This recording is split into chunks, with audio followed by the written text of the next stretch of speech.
Hello guys, welcome to my channel. जैसा कि आपको पता है कि हमारा फाउंडेशन बैच चल रहा है, जिसमें अभी हमारा पॉलिटी स्टार्ट हुआ है, जिसमें हम पढ़ रहे हैं क्लास सिक्स की polity, social and political life 1। और इसमें अभी हमारा यूनिट 2 आज स्टार्ट होगा। अगर आपने मेरे वीडियो नहीं देखी यूनिट 1 की, तो प्लीज़ गाइस पहले जाके वो वीडियो देखिए, जिससे आपको पिछले टॉपिक्स जो हैं क्लियर हो जाएंगे और आगे का जो है आपको समझ आ जाएगा। और आपको पता ही है कि जैसे यूपीएससी के लिए बेसिक्स का पता होना बहुत ज़रूरी है, तो हमें सबसे पहले बेसिक्स से स्टार्ट करनी चाहिए। तो आज हमारा यूनिट 2 है, जो कि है गवर्नमेंट। और इसमें हम पढ़ेंगे चैप्टर 3 व्हाट इज़ गवर्नमेंट। और आपको पता ही मैंने यूनिट 1 डाइवर्सिटी कंप्लीट करवा दिया। अगर आपने मेरी वो वीडियोज़ नहीं देखी है तो प्लीज़ गाइस जाके पहले वो वीडियोज़ देखिए, ताकि आपको आगे का सब कुछ क्लियर हो जाए। यूनिट 1 था हमारा डाइवर्सिटी, जिसमें हमने पढ़ा था चैप्टर 1 अंडरस्टैंडिंग डाइवर्सिटी और चैप्टर 2 डाइवर्सिटी एंड डिस्क्रिमिनेशन। आज का हमारा टॉपिक है व्हाट इज़ गवर्नमेंट। जैसे कि आपको पता है कि आज हमारा डे 3 है फाउंडेशन बैच का। आज हम पढ़ेंगे चैप्टर 3 व्हाट इज़ गवर्नमेंट। चलिए अब हम बात करते हैं हम इस चैप्टर में क्या क्या टॉपिक्स कवर करेंगे। इसमें टॉपिक्स है हमारा कॉन्स्टिट्यूशन एंड प्रीएम्बल, फिर है हमारा government and types of government, फिर हम पढ़ेंगे डेमोक्रेटिक गवर्नमेंट क्या होते हैं। डेमोक्रेटिक गवर्नमेंट को हम लोकतांत्रिक गवर्नमेंट भी बोलते हैं। फिर हम उसके बाद पढ़ेंगे लेवल ऑफ गवर्नमेंट, जिसे हम बोलते हैं गवर्नमेंट, सरकार के स्तर। ठीक है, सबसे पहले हम समझते हैं गवर्नमेंट है क्या, सरकार। आपको पता ही है कि सरकार क्या होते हैं, कि ऐसे ग्रुप ऑफ पीपल जो कि हमारे पॉलिटिकल यूनिट के लिए गवर्न करने के लिए रिस्पॉन्सिबल होते हैं। उनके पास अथॉरिटी एंड पावर होती है कि वो किसी कंट्री को गवर्न कर सके, चला सके और अच्छे से वर्क कर सके। ठीक है, अब हम पढ़ते कि लाइन वाइज पढ़ते क्या है गवर्नमेंट के बारे में। A government is the system और group of people with the authority to govern a country और स्टेट। गवर्नमेंट एक ऐसा सिस्टम या ऐसा ग्रुप ऑफ पीपल है जिनके पास अथॉरिटी है कि वो, या अथॉरिटी को हम बोल सकते हैं पावर है कि वो किसी भी कंट्री और स्टेट को क्या कर सकता है, नियंत्रित कर सकता है, अपने अंदर गवर्न कर सकता है, मतलब अपने अकॉर्डिंग किसी भी कंट्री को चला सकता है। ठीक है, वो है हमारा गवर्नमेंट, वो है हमारी सरकार। उसके बाद है the government is a primary responsible for making public policy for an entire society. जो गवर्नमेंट है वो रिस्पॉन्सिबल है, वो उनकी रिस्पॉन्सिबिलिटी है कि वो पब्लिक पॉलिसी बनाए सोसाइटी के लिए, मतलब कुछ लॉज और रूल्स एंड रेगुलेशन बनाए ताकि वो सोसाइटी को अच्छे से वर्क कर सके। ठीक है, और हमें पता है गवर्नमेंट बहुत तरह की होती है, जैसे कि a government can be of many types, democracy, Republic, monarchy, aristocracy and dictatorship and so on. Democracy को हम हिंदी में लोकतांत्रिक गवर्नमेंट बोलते हैं, रिपब्लिक को हम गणराज्य गवर्नमेंट बोलते हैं, मोनार्की को हम साम्राज्य गवर्नमेंट बोलते हैं, एरिस्टोक्रेसी को हम अभिजात वर्ग सरकार बोलते हैं, एंड डिक्टेटरशिप को हम बोलते हैं तानाशाही सरकार। ठीक है, इनके बारे में मैं आपको आगे की वीडियोज़ में, आगे आने वाली टॉपिक्स में मैं कवर करवाऊँगी। ठीक है, कि ये आखिर किस टाइप्स में इनके क्या क्या पावर है। हर गवर्नमेंट की अपनी अलग पावर है, अलग फंक्शंस है, तो इसके बारे में हम थोड़ी देर बाद बात करेंगे। ठीक है, मैं आपको फिर से बता देती हूँ गवर्नमेंट क्या है, सरकार क्या है। गवर्नमेंट या सरकार हम बोले एक ऐसे ग्रुप ऑफ पीपल है जिनके पास पावर है कि वो किसी कंट्री और स्टेट को नियंत्रित कर सके या गवर्न कर सके। ठीक है, आई होप आपको क्लियर हो गया होगा। अगर अभी भी कोई डाउट हो तो प्लीज़ मुझे कमेंट सेक्शन में बताइएगा। अब यहाँ पे जैसे कि आपने पढ़ा किसी कंट्री और स्टेट को गवर्न कर सके, तो स्टेट का यहाँ पे सिर्फ हमारे इंडिया के 28 स्टेट नहीं है। यहाँ पे 28 स्टेट का मतलब नहीं है। यहाँ पे स्टेट का मीनिंग कुछ और है, जो कि मैं अभी बताती हूँ। और स्टेट का मीनिंग हमारे आर्टिकल 12 में इंक्लूड है, जो कि मैं अभी बता रही हूँ आपको। चलिए अब हम पढ़ते हैं स्टेट की डेफिनेशन क्या है। Definition of state under article 12 हम इसमें आर्टिकल 12 में हमारे स्टेट को डिफाइन किया गया है। ठीक है, स्टेट में जो है ना बहुत तरह के वो आ जाते हैं, गवर्नमेंट आ जाते हैं। ठीक है, जैसे legislative and executive organs of the union government को जो है वो इंडियन गवर्नमेंट है। जो लेजिस्लेटिव एंड एग्जीक्यूटिव ऑर्गन्स होते हैं यूनियन गवर्नमेंट के, ये हमारे इंडियन गवर्नमेंट इन्हें हम कहते हैं। लेजिस्लेटिव जो गवर्नमेंट होते हैं उनका वर्क होता है किसी प्लान को बनाना, लॉ को बनाना, और जो एग्जीक्यूटिव ऑर्गन्स होते हैं यूनियन गवर्नमेंट के, उनका काम होता है उन्हीं लॉ को इम्प्लीमेंट करना। ठीक है, ये आपको क्लियर हो गया। लेजिस्लेटिव को हिंदी में हम विधायी बोलते हैं और एग्जीक्यूटिव को हम हिंदी में कार्यकारिणी बोलते हैं। अगर अभी भी आपको कोई डाउट हो तो प्लीज़ बताइएगा। जो इंडियन पार्लियामेंट है, स्टेट में और भी जो गवर्नमेंट है वो इंक्लूडेड, जैसे इंडियन पार्लियामेंट में लोकसभा और राज्यसभा के बारे में आप जानते ही होंगे। और फिर उसके बाद जो लेजिस्लेटिव एंड एग्जीक्यूटिव ऑर्गन्स होते हैं गवर्नमेंट के, जो स्टेट गवर्नमेंट के होते हैं, वो भी इसमें इंक्लूड होते हैं स्टेट की डेफिनेशन में। देखिए पहले लेजिस्लेटिव एंड एग्जीक्यूटिव ऑर्गन जो यूनियन गवर्नमेंट के, पूरे गवर्नमेंट के जितने भी हैं, ठीक है, उन गवर्नमेंट के जो है पूरा इंडियन गवर्नमेंट कहलाता है, ठीक है। और जो लेजिस्लेटिव एंड एग्जीक्यूटिव ऑर्गन्स होते हैं सिर्फ गवर्नमेंट के, जो ये स्टेट वाइज होते हैं, जैसे हमारे 29 स्टेट है उस स्टेट वाइज होते हैं, ठीक है। और फोर्थ है हमारा स्टेट लेजिस्लेचर, जिसमें आ जाते हैं हमारे लेजिस्लेटिव असेंबली और लेजिस्लेटिव काउंसिल ऑफ स्टेट। जो स्टेट लेजिस्लेचर होते हैं इसमें दो तरह के क्या है गवर्नमेंट इंक्लूड है, जैसे लेजिस्लेटिव असेंबली और legislative council of state. Legislative assembly को हम बोलते हैं विधानसभा और लेजिस्लेटिव काउंसिल ऑफ स्टेट को हम बोलते हैं विधान परिषद, जो कि हर स्टेट के अपने अलग अलग होते हैं, ठीक है। और फिर इसमें कुछ लोकल अथॉरिटीज़ भी आ जाती है स्टेट की डेफिनेशन में, जैसे कि म्यूनसिपैलिटीज़ में बहुत तरह के और भी अदर गवर्नमेंट है, जैसे म्यूनसिपल कॉरपोरेशन, नगर पालिका, नगर पंचायत, ये लोकल लेवल पे गवर्नमेंट होती है, ठीक है। और फिर उसके बाद आ जाते हैं जैसे पंचायत। गांव में आप जानते हैं गांव में जो भी पहले होते हैं सरपंच वगैरह आ जाते हैं, तो ये सब किसके में है पंचायत में। अब पंचायत के भी अलग अलग पार्ट, जैसे जिला पंचायत, मंडल पंचायत, ग्राम पंचायत। फिर आ जाते हैं डिस्ट्रिक्ट बोर्ड, डिस्ट्रिक्ट वाइज जो होते हैं, जिसमें आ जाते हैं saturated and non saturated authorities, ठीक है। चलिए अब मैं आपको बताती हूँ सैचुरेटेड अथॉरिटीज़ क्या होती हैं। सैचुरेटेड अथॉरिटीज़ वो अथॉरिटीज़ है जिसमें क्या है गवर्नमेंट के जो पावर्स हैं वो और या ड्यूटीज़ हैं उनकी वो असाइंड की गई है लॉज के थ्रू, और जो ये लॉज है ना वो कांग्रेस और स्टेट लेजिस्लेचर के द्वारा बनाया गया है। इसके अकॉर्डिंग ही गवर्नमेंट के कुछ पावर्स और ड्यूटीज़ जो है असाइंड किए गए हैं। ये हमारे सैचुरेटेड अथॉरिटीज़। अब हम बात करते हैं नॉन सैचुरेटेड अथॉरिटीज़ क्या होती हैं। जो नॉन सैचुरेटेड और अथॉरिटीज़ है ना, ये एक ऐसी ऑर्गेनाइजेशन है जो कि जिसके पास कोई लीगल पावर्स नहीं है और ये ना ही पार्लियामेंट के द्वारा बनाई गई है। ये गवर्नमेंट ने बनाया है ताकि वो कुछ स्पेसिफिक फंक्शंस को कर सकें। स्पेसिफिक फंक्शंस को करने के लिए ये ऐसी अथॉरिटीज़ बनाई गई है और एक ऐसा ऑर्गेनाइजेशन है जिसके पास कोई ना पावर्स हैं और ना ही ये एक्ट ऑफ पार्लियामेंट के अंदर बनाया गया है, ठीक है। अगर अभी तक आपको स्टेट की डेफिनेशन में कोई भी डाउट हो तो प्लीज़ मुझे कमेंट सेक्शन में बताइएगा, मैं आपके डाउट को पूरा करने की कोशिश करूँगी। अब हम बात करते हैं लेवल ऑफ गवर्नमेंट, और हिंदी में बोले तो सरकार के स्तर के बारे में हम बात करेंगे, ठीक है। जैसा कि मैं आपको बता दूं, हमारे इंडिया में गवर्नमेंट के लेवल्स को 3 पार्ट्स में डिवाइड किया गया है। गवर्नमेंट के स्तर को 3 पार्ट्स में डिवाइड किया, जैसे नेशनल लेवल ऑफ गवर्नमेंट, फिर स्टेट लेवल ऑफ गवर्नमेंट, फिर third local level of government.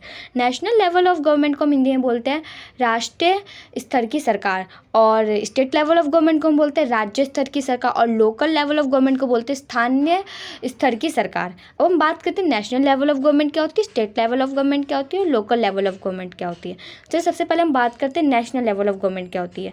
National level की जो गवर्नमेंट है वो नेशनल इशूज़ को क्या कंट्रोल करने में हेल्प करती है। जैसे कि नेशनल इशूज़ में हम बात करें टैक्सेशन, टैक्स की, डिफेंस के जो प्रोडक्ट होते हैं कि प्रोडक्ट की क्वालिटी क्या होनी चाहिए, क्या नहीं होनी चाहिए, और जो इंटरनेशनल रिलेशन होती है हमारी अदर कंट्री के साथ जो रिलेशन है इंडिया की, उसको कंट्रोल करने का काम किसका है, नेशनल लेवल ऑफ गवर्नमेंट का।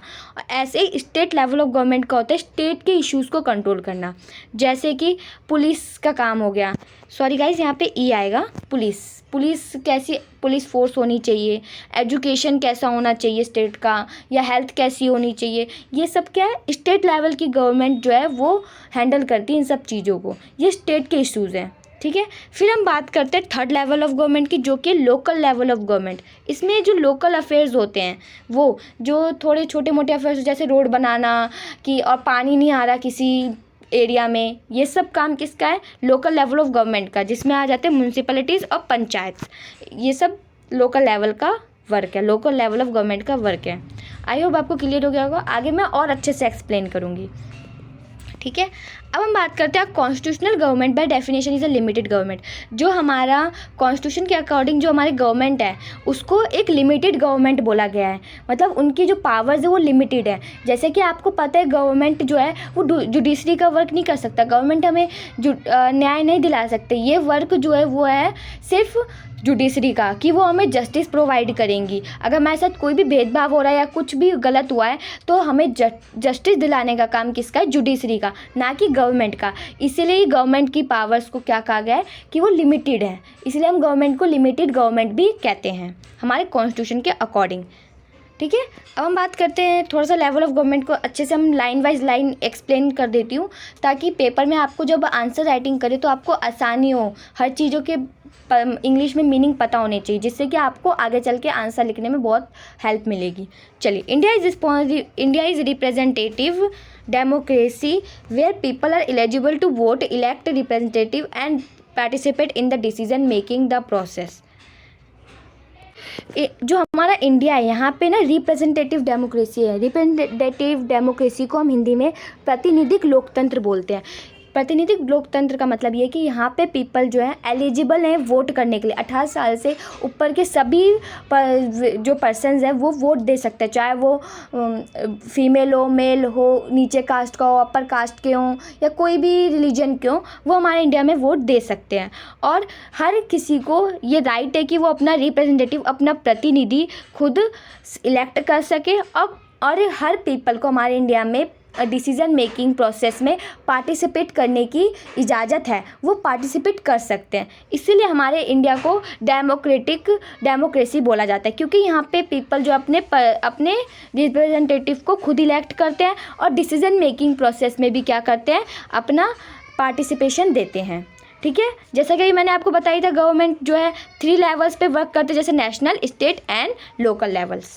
ठीक है, अब हम line by line national level, राष्ट्रीय स्तर को समझते हैं कि राष्ट्रीय स्तर की सरकार क्या होती है।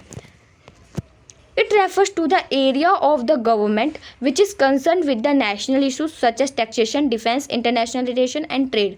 मतलब नेशनल लेवल की जो गवर्नमेंट है वो नेशनल इश्यूज़ को क्या करती है? हैंडल करती है। जैसे कि टैक्स की कोई प्रॉब्लम हो रही है, या डिफेंस कैसा होना चाहिए हमारा, या इंटरनेशनल रिलेशन कैसे होने चाहिए अदर कंट्री के साथ, या ट्रेड हमें कैसे करना है, कितने ट्रेड में टैक्स लगेगा, क्या लगेगा, ये सब काम कौन हैंडल करता है? नेशनल लेवल की गवर्नमेंट, राष्ट्रीय स्तर की गवर्नमेंट। ठीक है, अब हम बात करते हैं स्टेट, जिसे हम बोलते हैं स्टेट लेवल गवर्नमेंट, जिसे हम बोलते हैं राज्य स्तर की गवर्नमेंट। यहाँ पे जो है स्टेट गवर्नमेंट जो है वो स्टेट के इश्यूज़ को हैंडल करती है। जैसे कि पुलिस फोर्स कैसा होना चाहिए, एजुकेशन सिस्टम हमारा कैसा होगा, रोड कैसे होंगे, और जो है हेल्थ इश्यूज़ कैसे होंगे, लोगों के हेल्थ हॉस्पिटल्स को कैसे परफेक्ट कर सकते हैं स्टेट के, ये सब काम किसका है? स्टेट लेवल गवर्नमेंट का है। ठीक है, अब हम बात करते हैं local level government. Local level government में को हम पंचायत के नाम से भी जानते हैं रूरल एरियाज़ में, और अर्बन एरियाज़ में हम इसे म्यूनसिपल कॉरपोरेशन, म्यूनसिपैलिटीज़, नगर पंचायत और नगर पालिका के नाम से भी जानते हैं। ठीक है, अब बात करते हैं हम लॉज एंड द गवर्नमेंट की। ठीक है, लॉज, कानून और गवर्नमेंट, इनके बारे में हम बात करते हैं। आपको मैं लॉज के बारे में आपको पता ही होगा कि लॉज क्या होते हैं। लॉ हमारे कानून है। कानून का मतलब ये है कि हमारे इंडिया में कुछ ऐसे रूल्स बनाए गए हैं जिसके तहत जो है कोई भी पर्सन, कोई भी कंट्री, हमारी कंट्री जो है वो वर्क करती है। इसमें बहुत तरह के हमारे रूल्स एंड रेगुलेशंस आई हैं कि हमें कौन से रूल को फॉलो करना चाहिए। जैसे ड्राइविंग करते समय हमें वो अल्कोहल को कंज्यूम नहीं करना चाहिए। तो ऐसे कुछ लॉ बनाए गए हैं जिससे हमारी कंट्री क्या है, अच्छे से वर्क कर सके। यही है हमारे लॉ।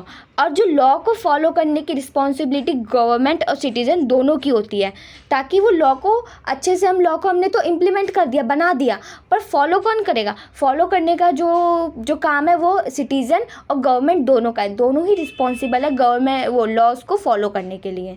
ठीक है, अब हम बात करते हैं रिप्रेजेंटेटिव डेमोक्रेसी।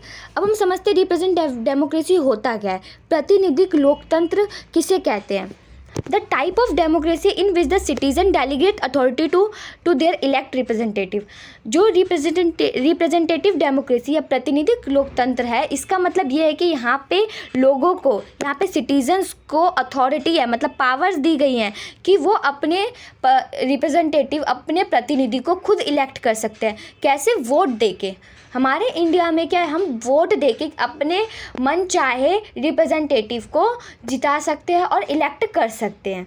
यही है हमारे रिप्रेजेंटेटिव डेमोक्रेसी। और हमारे इंडिया में हर 18+ पर्सन को राइट है कि वो वोट दे सकता है। ठीक है,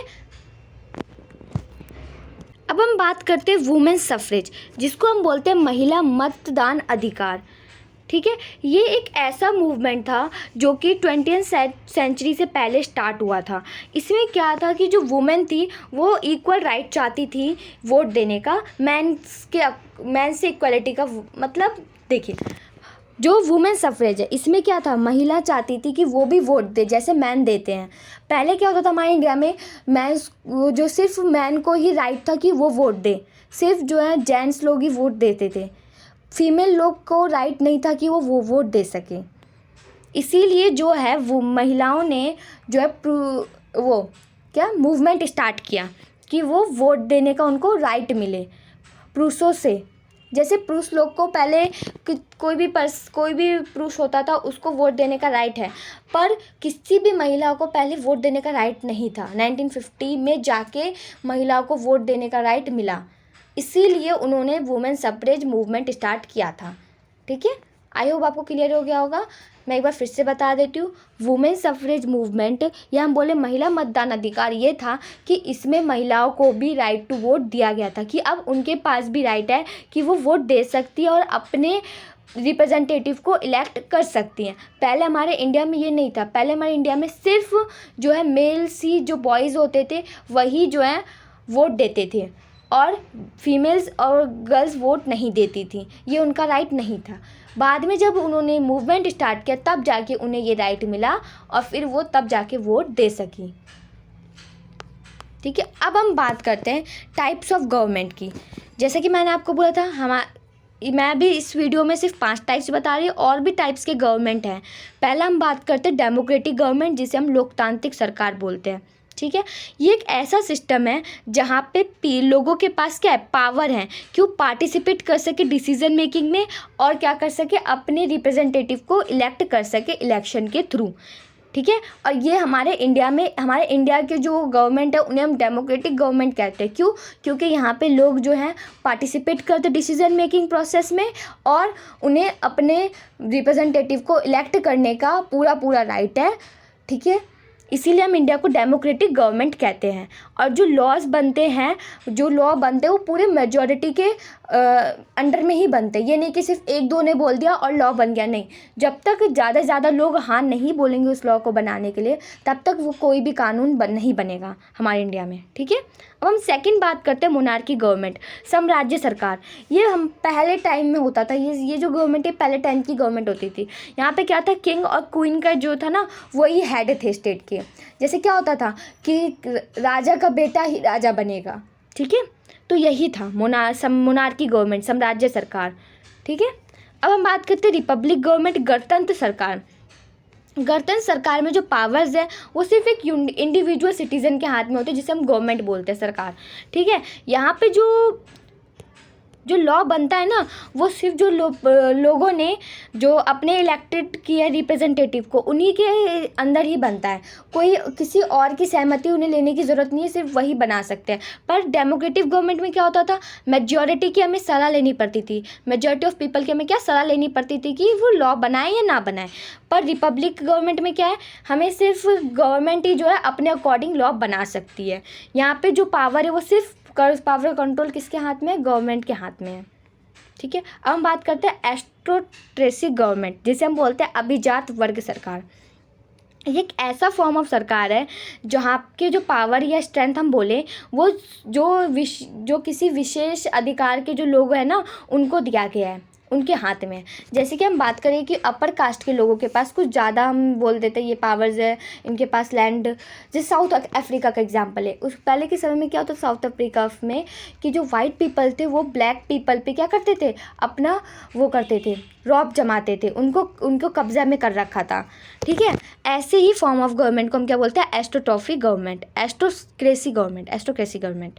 ठीक है, यहाँ पे जो पावर्स होती है, ऐसी गवर्नमेंट के पास जो पावर होती है वो किसी स्मॉल प्रिविलेज रूलिंग क्लास के हाथ में होती है। स्मॉल प्रिविलेज का मतलब है जो कुछ विशेष अधिकार दिए हो किसी कास्ट के लोगों को, किसी ग्रुप ऑफ पीपल को, वही है। ठीक है। डिक्टेटरशिप गवर्नमेंट क्या होती है? तानाशाही सरकार। ये एक ऐसी टाइप की सरकार है जिसके पास पावर बहुत सारी है और उनके ऊपर कोई लिमिटेशन नहीं है। वो जो मर्जी चाहे वो अपनी कंट्री में कर सकते हैं। उनके ऊपर कोई भी लिमिटेशन नहीं है कि उनकी कोई लिमिट है पावर की, नहीं। उनके पास पूरा राइट है कि वो जो चाहें अपनी कंट्री में जो कोई भी कानून बनाना चाहे वो कानून बना सकते हैं, कोई भी कानून लागू करना चाहे वो लागू कर सकते हैं। उनके हाथ में कोई भी, उनके पास, उनके ऊपर कोई भी लिमिटेशन नहीं होती। यही है डिक्टेटरशिप गवर्नमेंट, तानाशाही सरकार। यहाँ इसमें जो है पीपल जो है अपनी आवाज़ भी नहीं उठा सकते। वो सिर्फ जो जैसे जैसे गवर्नमेंट बोलती है वैसा करते जाते हैं। ठीक है, आई होप आपको क्लियर हो गया होगा। अगर आपको अभी भी कहीं भी डाउट हो तो प्लीज़ मुझे कमेंट सेक्शन में बताइएगा। Thank you guys for watching my video. अगर आपको मेरी वीडियो अच्छी लगी हो please like share and subscribe my channel. Once again thank you for watching my video.